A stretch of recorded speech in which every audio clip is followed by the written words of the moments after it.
Galatians chapter 5, verse 16, the Bible says, "This I say then, walk in the Spirit, and ye shall not fulfill the lust of the flesh. For the flesh lusteth against the Spirit, and the Spirit against the flesh. And these are contrary the one to the other, so that ye cannot do the things that ye would." Now go over to Luke chapter 10. We'll read the first 7 verses here.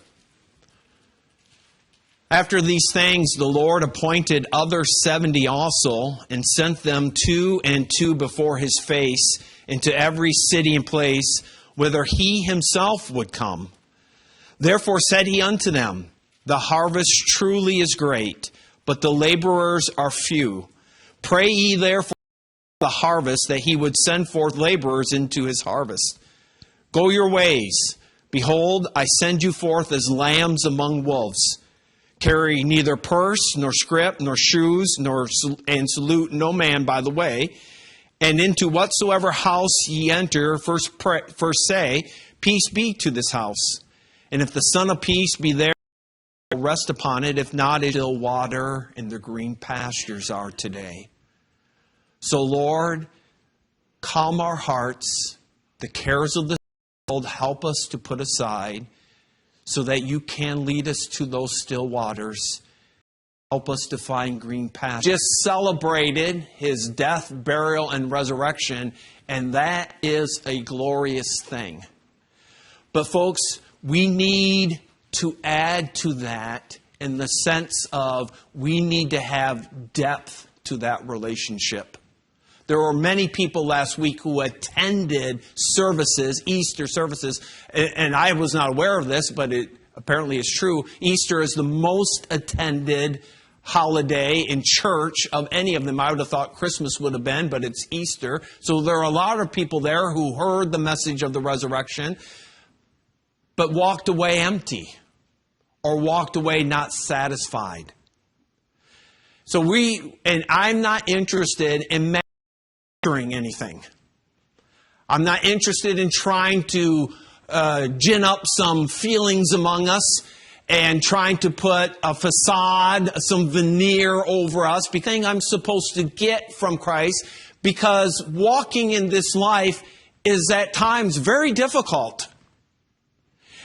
I don't want to take my next step and find I'm not stepping on a 2x4. I'm stepping on some particle board that's covered over with something to make it appear as if it has strength.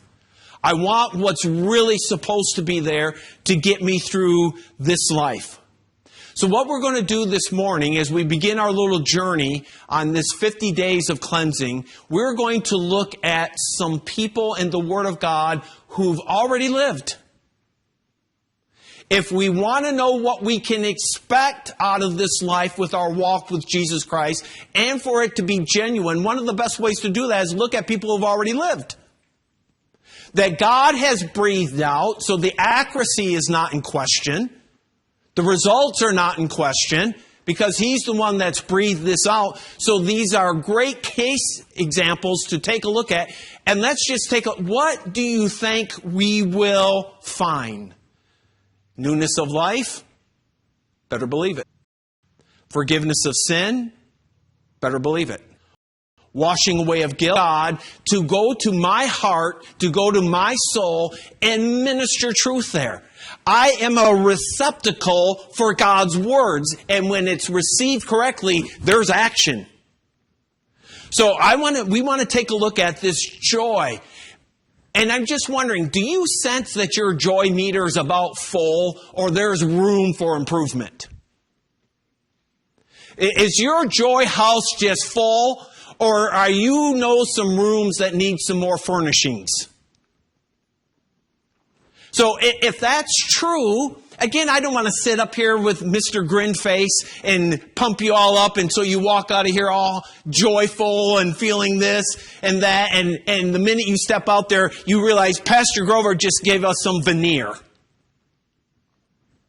We want some depth to our relationship with the Lord. I want to know what I can expect from this genuinely. So we're going to take a look at a couple of things this morning. First of all, this cause of joy in these believers' lives. We look at 3 examples. Then we're going to take a look at the robber, one of the robbers of joy. And then we're going to take a look at this 50 days of cleansing. All right? So there's where we're headed.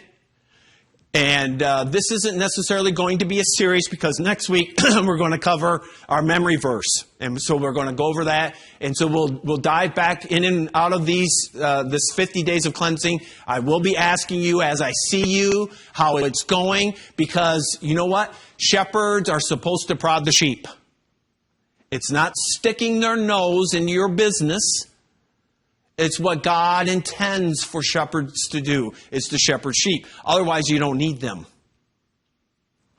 So we're going to take a look at the cause of joy in the followers of Jesus Christ. And if you're at your Luke 10 passage, this is where we're going to begin.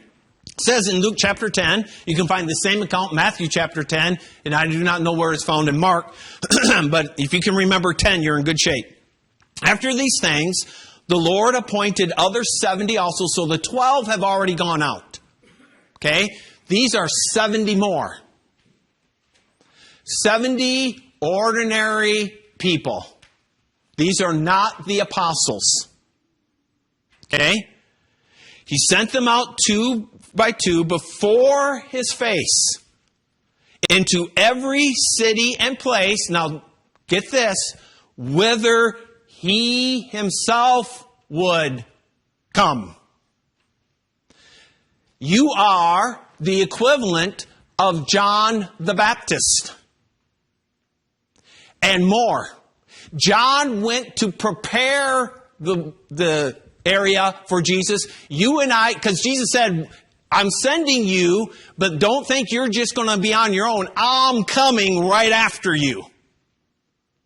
And so we get to go out, and not only do we get to prepare the way, we get to explain the way, and we get to live the way right in front of them. And would you please notice, these individuals are not being sent to the entire world. They're not being sent to the world. They're being sent to local neighborhoods. Those being dispersed to the world are going to come a few weeks and months later when Jesus gives the commandment to go the Great Commission. These people aren't going there. These people are just going to their neighborhoods. All right? Ordinary people going to their ordinary spots. And then we want to pick up a few things about these individuals. Number one, whatever they're going to do, it's not dependent upon the atmosphere of their surroundings. It's not dependent upon how congenial the people are going to be where they're going. Whatever's going to happen to these people, it's not dependent upon their environment. Because look what it says in verse number 3. Go your ways. Behold, I send you forth as lambs among wolves. Okay, so it's not dependent upon the environment and how agreeable they are to me.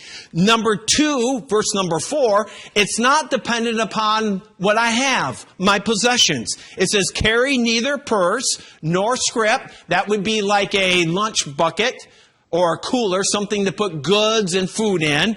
Neither shoes or nor salute any man by the way. So whatever's going to happen to these people, it's not dependent on their environment. It's not dependent upon the things they possess or currently have. All right?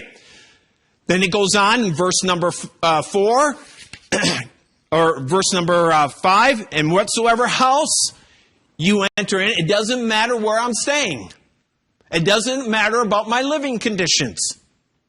Whatever's going to happen is not dependent on these things. Verse number 7, it's not dependent on what I'm served. It doesn't matter where I eat or what I eat. It says in there, and but into whatsoever city you enter, there receive you, go your ways out, and then the streets of the same, verse number 7, and in the same house remain eating and drinking such things as they give you. Okay, these things are not going to impact the results we're going to look at. Not what I eat, not what I take, not who I'm going to, not what I have, not what I wear, not my money, not my housing. None of those things are going to matter. So what are these people doing? These people, verse number 2, he says, therefore said he unto them, the harvest truly is great, but the laborers are few. Pray ye therefore the Lord of the harvest that he would send forth laborers into the harvest. So what are these people doing? If it's not dependent upon all those things, they're going out and they're sharing the good news of who? Jesus Christ. They're going out there to further the kingdom in their neighborhoods. Ordinary people in their neighborhoods. I want you to really get that. Now, what's going to happen to them? What's the response? Verse number 17 of chapter 10. And the 70 returned again, and this is what I'm interested in. With what? With joy. Why? Why are you so... Lord, even the devils are subject unto us through thy name. And he said unto them to go here. The disciples return after doing this, and they come back and they're full of joy because they just cannot believe what God did through them impacting the world they live. They didn't come back saying, Lord, we really did need an extra pair of shoes, and the housing is terrible, and they're worse than wolves, and we really needed some shoes. They didn't come back saying any of that stuff. That stuff wasn't even on their mind. They come back and they are full of joy, just in bewilderment. Do you know what you can do through me? As if Jesus didn't know. They were absolutely astounded what Jesus did through them. All right? Let's go over to John chapter 15.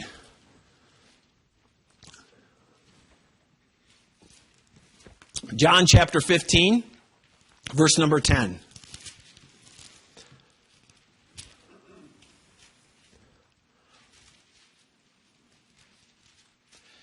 If ye, John 15:10, if ye keep my commandments. Now I want to notice a relationship here. I want to know, is there any relationship with my commandments and something else? Okay? If you keep my commandments, ye shall abide in my love, even as I have kept my Father's commandments and abide in his love. These things have I spoken unto you. What things? The things we just looked at and some additional things, but it does include that thing, keeping his commandments. These things have I spoken unto you, that my joy might remain in you, and that your joy might be full. So Jesus makes this connection between keeping the Father's commandments, and when you do that, you abide in his love, and your joy is full. So let's take some of the teachings of Jesus and let's just apply that to what he just taught us there. So the Bible says, if my eye offends me, if it causes me to stumble, I'm to do what? I'm to take a radical step to eliminate that because it's causing me to stumble. Result's going to be what? Joy. If you keep my commandments, you will have my joy.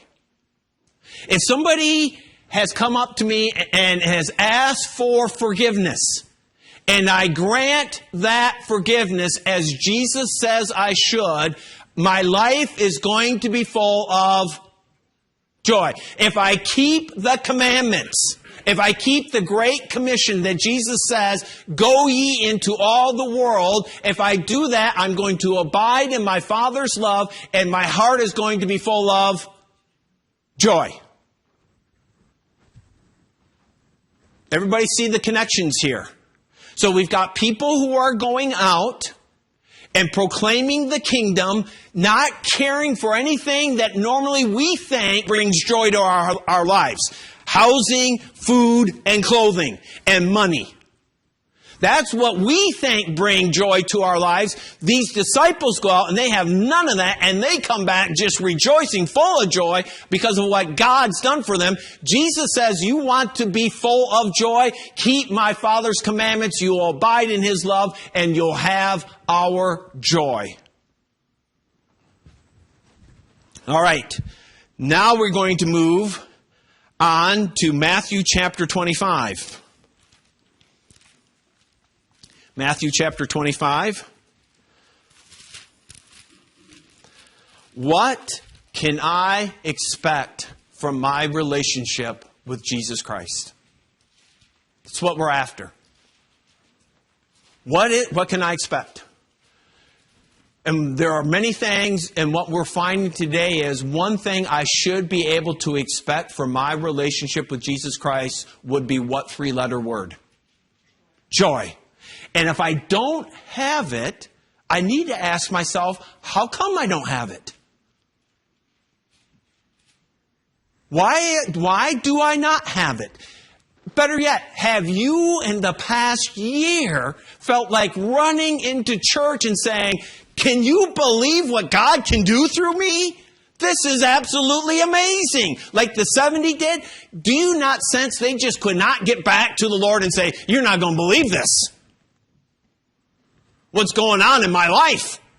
This is absolutely amazing. Well, don't you remember you didn't take anything that you thought would bring you joy? Yeah, we didn't even miss it. And then you get over to John chapter 15. Oh, rules and regulations, rules and regulations. I hate going to church with the rules and regulations. Well, if you have the right spirit and you do it the right way, you will be abiding in God's love, and your heart will not be full of rules and regulations. Your heart will be full of joy. Those teachings of Jesus lead you somewhere. You're a human being, not a robot. If all He wanted was rules and regulations, we would be programmed like robots. But we're more than that, right? You're more than that. So Jesus has to teach you, and because we don't understand it correctly, we misunderstand and apply it differently, and we miss out on the joy that is there. So what's this next one about? Well, I can almost guarantee you we're going to come across what word? Joy. So Matthew chapter 25, verse number 20. So that we get the context of it. And so he that had received 5 talents. So what we find here is that we have this gentleman, this individual. Verse 14, for the kingdom of heaven is as a man traveling into a far country who called his own servants and delivered to them his goods. Okay? So here we have a gentleman, and he's going to deliver the goods. We don't know exactly what the goods are, because it must be irrelevant. All we know is whatever is going to happen could not have happened before this, because they didn't have the goods. So whatever the source of joy is here, it's going to be after somebody gives them the goods. And not before. Okay, everybody with me on that? And he gave unto the one, and we know how he dispersed it. Verse number 20. And so he that had received the 5 talents, don't know exactly what that is. Could be money, not sure. But whatever it is, he went out and he did something with it. He came and he brought other 5 talents, saying, Lord, thou deliverest unto me 5 talents. Behold, I have gained beside them 5 talents what? 5 talents more. Whatever activity was going on, he just didn't sit there with the goods. He did something with the goods, and when he was all done, he had doubled what the Lord gave to him. All right? He's not being rewarded for the doubling of the goods. He's being rewarded because he was faithful.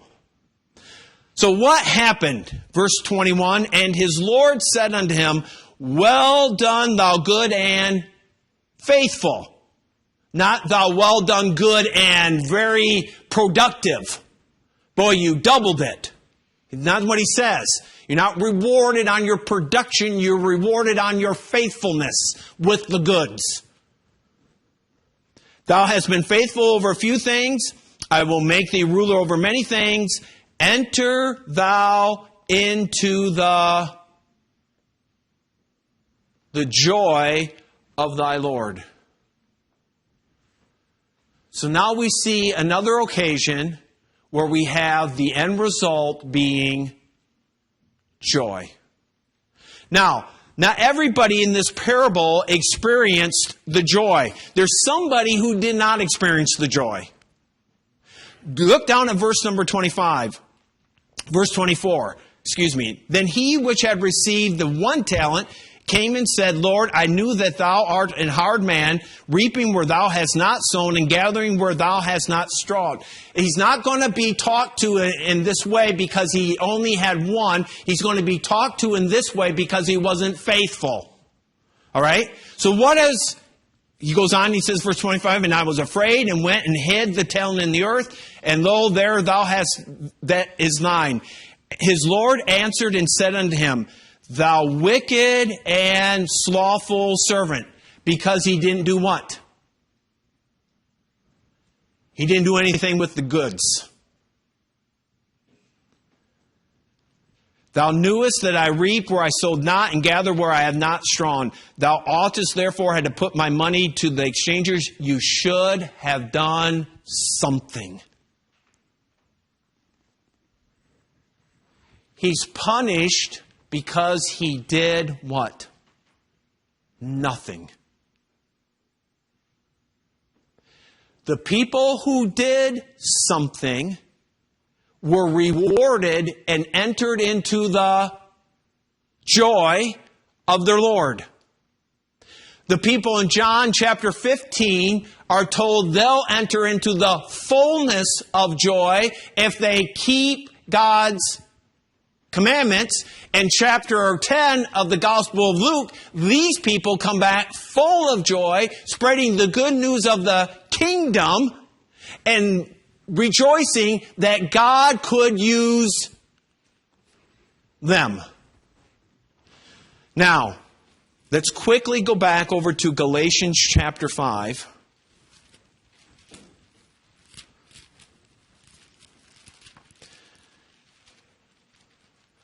Then what robs me of my joy? Just going to pick up a thought here, and then we're going to turn over to Matthew chapter 6. Just picking up this thought. This I say, chapter 5, verse 16, this I say then, walk in the Spirit, and ye shall not fulfill the lust of the flesh. Why? Because the flesh lusteth against the Spirit, and the Spirit against the flesh. These are contrary the one to the other, so that ye cannot do the things that you what? Want.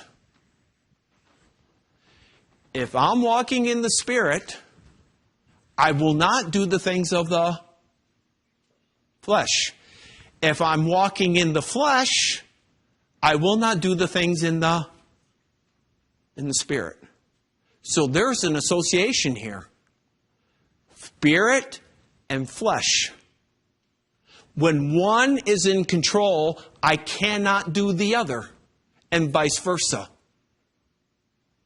The joy that was spoken of, did it involve passivity on the part of the participants or activity on the part of the participants? Activity. None of that joy was just from sitting there. It all came from action. Carnal action, spiritual action. Spiritual action. Indicating these individuals were not controlled by their flesh. They were controlled by the... So I asked the question when we began, how full is your joy meter? House chock full? No, Pastor, if I get one more blessing of joy from God, I'm going to burst. Just can't, I have no room. Or do you have some rooms that need some more joy furnishings? All right. If I've got room, I've got to use what I've learned. I need, one way to have that taken care of, I need to get busy under the control of the Spirit of God. It could be I am walking in my flesh. And doing so is robbing me of the joy that God intended for you. Of all people, no, honestly, when is the last time you just felt hopping up and down like a kid? God did this. God did this. Look what He did. He used me. Is it wrong to have that attitude? The disciples came back. So there must be something going on with my flesh. And now we want to turn over to what we learned in Sunday school. Bonhoeffer brings out in his book. And that is extremely applicable for our lives today. Over in Matthew chapter 6, verse 19.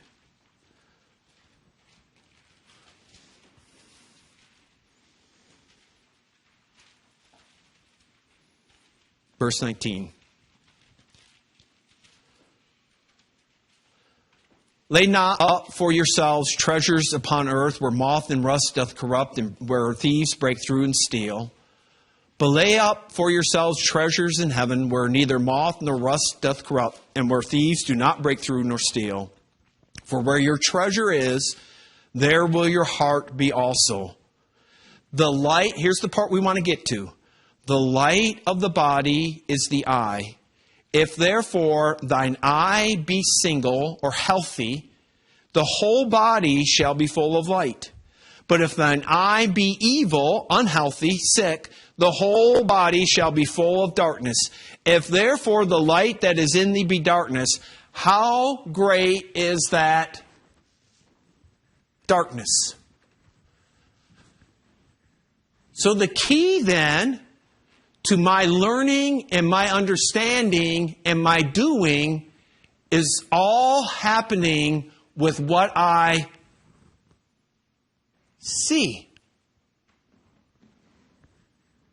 And if my eyesight is bad, it's not that my eyes are just affected. According to that verse, my whole what is? My whole body is. Is that true? All right, we did this little test in Sunday school. We'll repeat it for the rest of you. How many bifocal wearers? Don't raise your hand. I don't want to embarrass you. You did anyway. Bless your heart. And now violated all HIPAA laws. Okay. So, you remember when you first got them? And you looked down and you were afraid to take a what? A step. Because is that step there or is it not there? Because you have looked down there and you've taken steps and you thought it was there, only to find out, thankfully no one was looking, that step really wasn't there. And you stumbled. Your feet did not know where to go because of your eyes. I have floaters in my eyes. And I know the optometrist has told me a zillion times what those the scientific name is, can never remember it. All they are is little things that float around your eyes. And he told me one thing I'll never have because it's already broke. It's floating in your eyes. So good news to everything, right?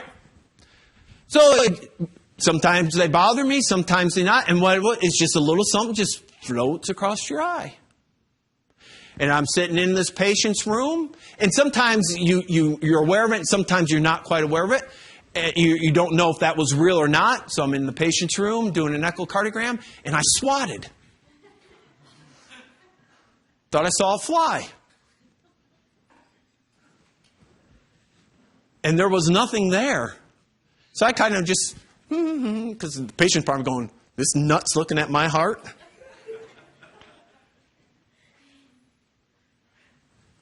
But I was deceived. It wasn't there. The other day, Abigail and I we've got a badminton set, and we did a little badminton tournament. She's already laughing. She loves her dad. So we started playing, and she hit one to me, and I loaded up because I was done being good daddy. I was losing, that's why. Fair and square to beat it. So I was getting cocked, and I was ready. I'm putting this one down. Whoosh! Missed it. Completely woofed. And why did I woof? Because I was looking how it was going to go instead of... If your eye is evil, if your eye's not healthy, it affects your whole body. You'll stumble, you'll miss the mark, and you'll be deceived if your eye isn't healthy. Everybody know I've switched from the physical realm to the spiritual realm now?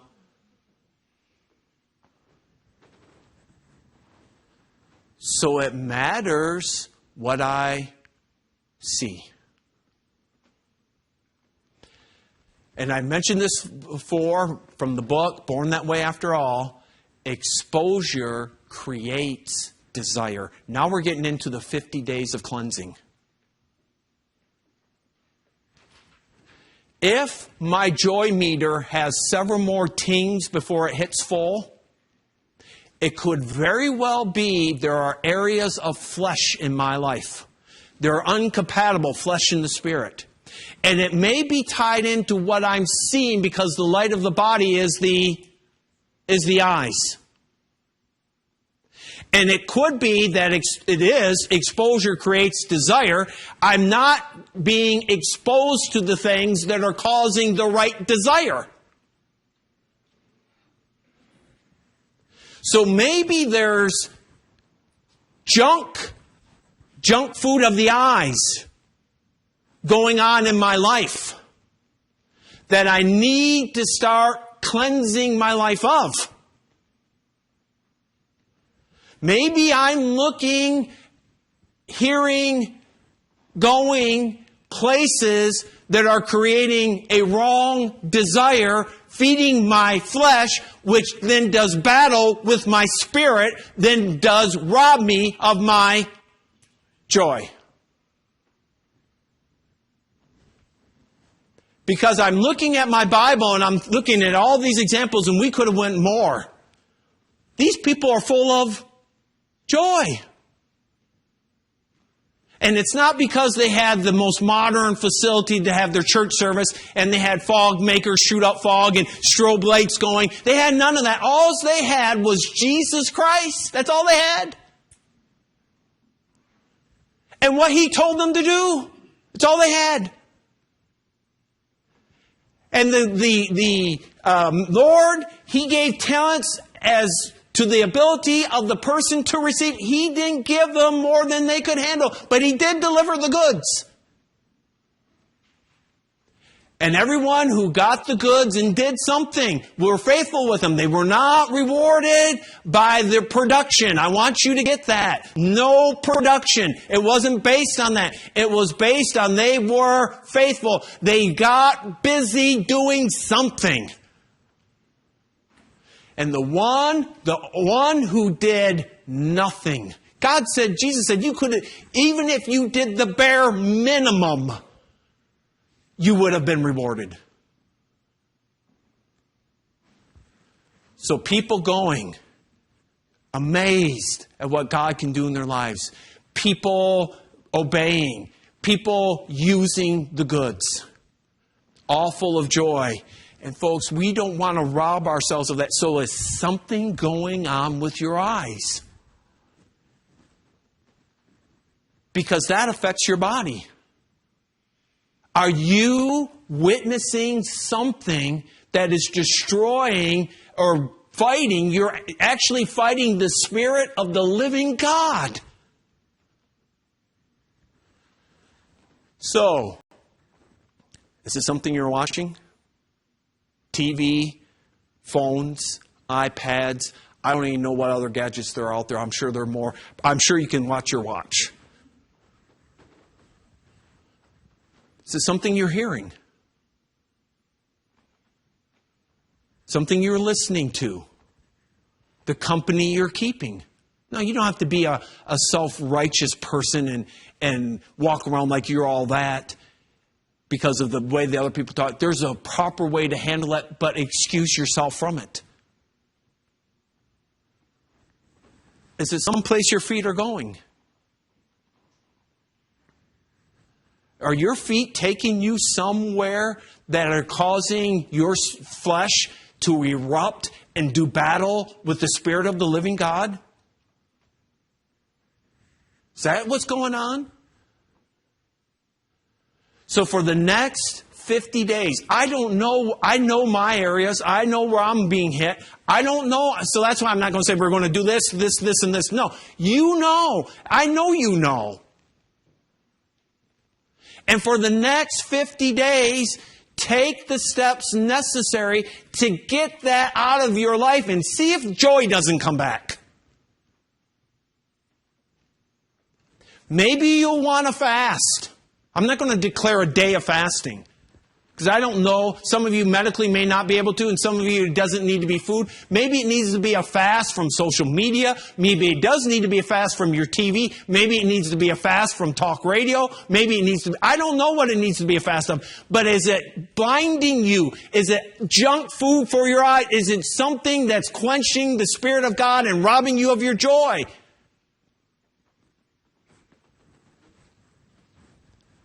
Next. These people who I joy were all doing something. So I'm going to order, we have tracks back there. I'm going to make sure that track rack is loaded. I want you to pray for people. Because one thing you're going to do, once you get complete controlled by the Spirit, the God's going to lead you to share that.